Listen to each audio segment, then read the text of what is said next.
2 option தான். ஆசை, பயம். ஒண்ணு ஆசை. ஆசை மூலியமா போய் மாட்டுனவைங்க தான் இந்த ஜெஃப்ரிட்ட மாட்டுனவைங்க. பயம். அத வச்சு ட்ராப் பண்றது. ஸோ மேல ஏறி போம்போது, நான் இப்பயும் சொல்றேன். இந்த லைம் லைட்டுக்கு வரானுங்கல்ல, இவனுங்க உருவாக்குன சிஸ்டம் எப்படின்றத ஓப்பனா உன்ட்ட சொல்றேன். முடிஞ்சா புரிஞ்சுக்கோ. இப்போ ஒரு சிஸ்டம் இருக்கு. இப்போ நான் ஃபிலிம் இண்டஸ்ட்ரிக்குள்ள ஆக்டிங் தான் நான் போலான்னு இருந்தேன். அங்க போறப்போ நான் ஒரு பேட்டர்ன கவனிச்சேன். இந்த பேட்டர்னுக்குள்ள போகணும் அப்படின்னா, ஒரு சில விஷயங்கள்லாம் செய்ய வேண்டியதா இருக்கு. ஒரு சில விஷயங்கள்லாம் பண்ண வேண்டியதா இருக்கு. அது எனக்கு புடிக்கல. ஸோ அப்ப நம்ம நுணுக்கமா கவனிக்கும்போது, இது கடந்து போனவங்கலாம் கவனிச்சேன். பெரிய பெரிய ஸ்டார்ஸ்லாம் கவனிச்சேன். இவனுங்கலாம் அத தாண்டி தான் போயிருப்பானுங்க. அப்போ இத மிதிச்சு போனோம்னா, என் கால்ல பீ இருக்கும். அது எத்தன தடவ கழுவினாலும் போகாது. நாய் பீ, மனுஷ பீ எல்லா பீ இருக்கும். அத மிதிச்சிருந்தோம்னா கால விட்டு போகவே போகாது. வீசிக்கிட்டே இருக்கும். எந்நேரமும் வீசும். ஸோ இப்ப மேல ஏறி போறோம் அப்படின்னா, அத மிதிச்சு தான் போவோம். நீ எவ்வளோ அழகான தங்க ஷூ போட்டுட்டு, தங்கத்துல உட்காந்து உன் ஷூவ கீழ உட்கார வச்சு பெரண்டாலும், ஒண்ணுமே அது மாறாது. ஏன் அப்படின்னா, அந்த இடத்துக்கு போனாலும் கீழ இருக்க அந்த அழுக்கு அழுக்கா தான் இருக்கும். அந்த அழுக்க புடிச்சுக்கிட்டு தான் உங்கள்கிட்ட வேலைய வாங்கிக்குவான். அதாவது இந்த சிஸ்டம் மேலே ஏறும்போது பல சாணிகளையும், பீகளையும் மிதிச்சு தான் போற மாரி தான் டிசைன் பண்ணப்பட்டிருக்கு. அப்படி மேலே ஏறி போனால் தான் உன்னைய அங்க உட்கார விடுவான். அதான் டிசைன். அப்படி போய் ஏறி உட்காந்துட்டேன்னா, நீ மிதிச்ச பீ இருக்குல்ல, அது வீசும்ல, அந்த வீச்சத்த மட்டும் எடுத்து வச்சிருப்பான்.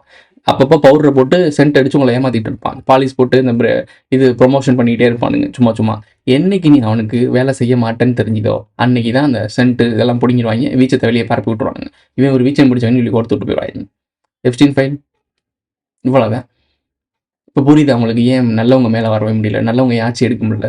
இதுல வந்துட்டு சீமான் வந்துருவாப்புல, பாரி வந்துருவான். ஆ அது என்னது? இவங்க மத்த யாரோ இருக்காங்கல்ல, புதுசா வந்த கட்சி. விஜய் இவங்கலாம் வந்துருவாங்கன்னு எப்படி நம்புறீங்க? அப்ப அவங்களும் அந்த பிஎம் மிதிச்சு தானே போணும். பிஎம் மிதிச்சு மேல போய் உட்காந்தா என்ன ஆகும்? அந்த பி வாடைய பிடிச்சு வச்சுக்கும். இது ட்ராப் தானே. இதுல எப்படி ஜெயிக்க முடியும்? இதத்தான் நான் சொல்றேன். இந்த விஷயம் உங்களுக்கு புரிஞ்சிருச்சுனாலே, இங்க நடக்கிற கோமாளி கூத்து புரிஞ்சிரும். இத வச்சுக்கிட்டு அதுக்கப்புறம் நம்ம போட்டிருந்த ஒரு 300, 400 வீடியோக்கு மேல முக்கியமான வீடியோஸ்லாம் இருக்கும்.